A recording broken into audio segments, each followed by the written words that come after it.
Among the heads of state paying their respects at Auschwitz to the diminishing band of survivors were the presidents of Poland and Israel. Both men stressed that today was not a history lesson, but a warning from history.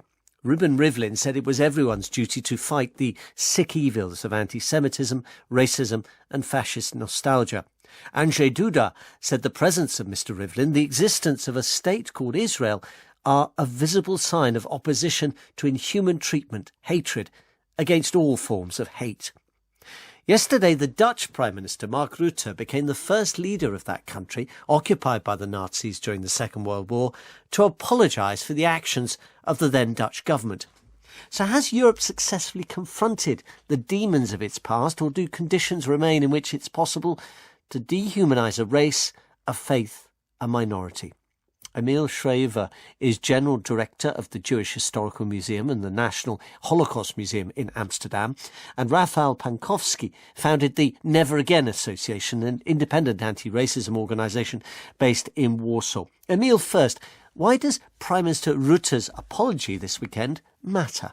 Well, I think this is a feeling that the Jewish community has already been dealing with for, I would say, for decades. Why was there never a genuine, heartfelt apology for something that is just a clear statement of fact, which is that the Jews were treated very bad by the Dutch authorities during the war, and especially after the war? The reception of the few who had survived was just chilly. There was not a bit of interest in what had happened to them. We all had a rough time, so let's move forward. And it really took a number of generations to get to terms with that.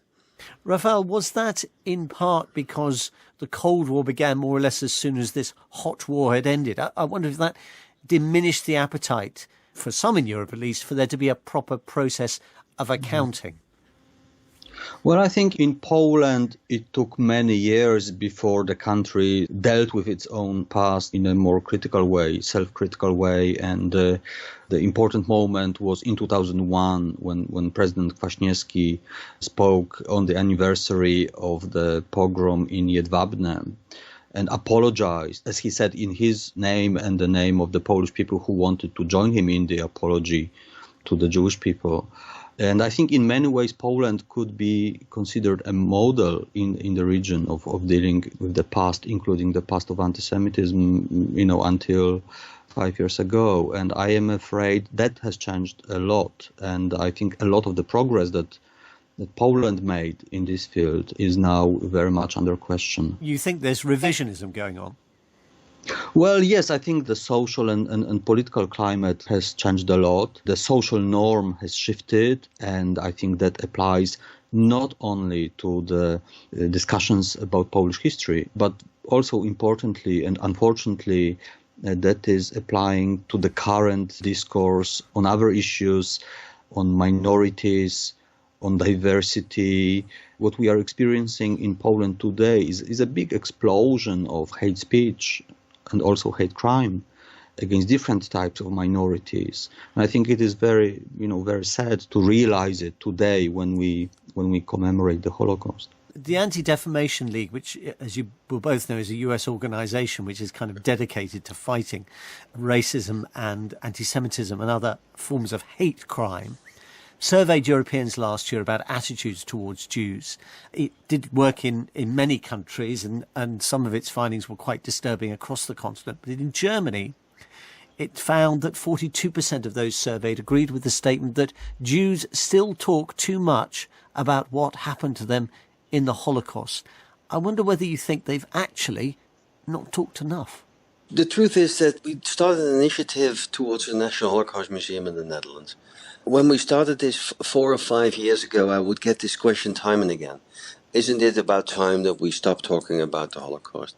As soon as we started to make an explicit connection with today's world and to make an explicit connection with all the effects that the Holocaust has had on post-war society, on our legal system, on our political system, on our ethical notions, on everything, that was the point at which this shifted. And you're never going to reach out to all the people who are not willing to listen. But I think there's a role for institutions like ours just to continue to speak about it in order for people to understand what can happen. It can happen again. I mean, there's no doubt.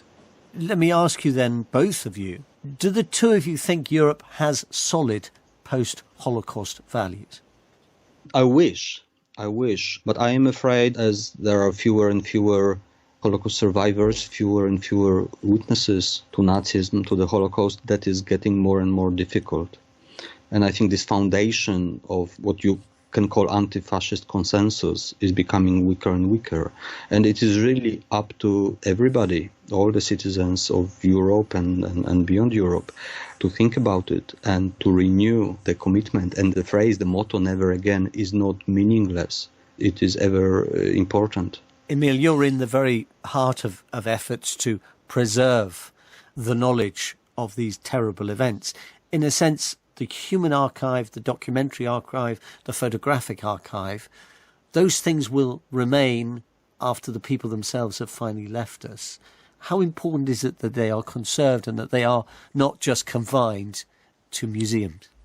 One of the experiences I've had over the years is that we used to teach Holocaust almost in terms of statistics. So many millions died, 104,000 Dutch died with 75 years past the event, and we need those kind of statistics. But there's only one way to reach the heart of a visitor of a museum, to reach the heart of a youngster, and that is making a personal connection and to make them aware of the fact that this was done by people to other people. This rotten system that Nazism was actually grew out of a society that was as free as ours before it started. So there is an enormous danger, and if we don't see to guarding the values of our society, I mean, coming back to your earlier question, our entire system, the crimes against humanity, genocide, our definitions are all based on everything that happened in the years after the Holocaust. But if we don't constantly check and balance whether we are still close enough to these values, I mean, we're losing it. There's an enormous danger. I'm convinced of that. If I may just add, I was really very moved by the speech made today in Auschwitz by Marian Turski, an Auschwitz survivor himself. And he said, well, whenever any minority is discriminated, we must not be indifferent, because that is the road to Auschwitz. And I think we should really, really take such words very, very seriously. Rafal Pankowski and Emile Schrijver talking to me a little earlier.